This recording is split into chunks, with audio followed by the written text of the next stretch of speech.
Hi friends, central board of secondary education के ज़रिए 5 जुलाई 2020 को 14वां सीटेट एग्ज़ाम मुनक्किद होने जा रहा है। ये इम्तिहान मुल्क की 20 ज़बानों में 112 शहरों में बहुत सारे सेंटर्स पर मुनक्किद होने वाला है। एप्लीकेशन फॉर्म स्टार्ट हो चुका है। तफसीलात आप सीटेट की ऑफिशियल वेबसाइट पर जाकर रीड कर सकते हैं। नेक्स्ट वीडियो में हम उसकी डिटेल्स आपके सामने पेश करेंगे। 24 जनवरी 2020 से फॉर्म स्टार्ट हो चुका है। 24 फरवरी 2020 तक aspirants online application form submit कर सकते हैं।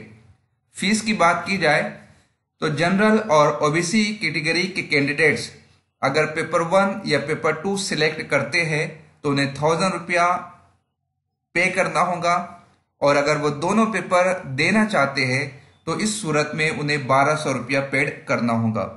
जबकि SC ST different abled person के लिए पेपर फर्स्ट या पेपर सेकंड के लिए 500 रुपया फी रखी गई है। जबकि ऐसे कैंडिडेट अगर दोनों पेपर देना चाहते हैं तो उन्हें 600 रुपया फी अदा करना होगा।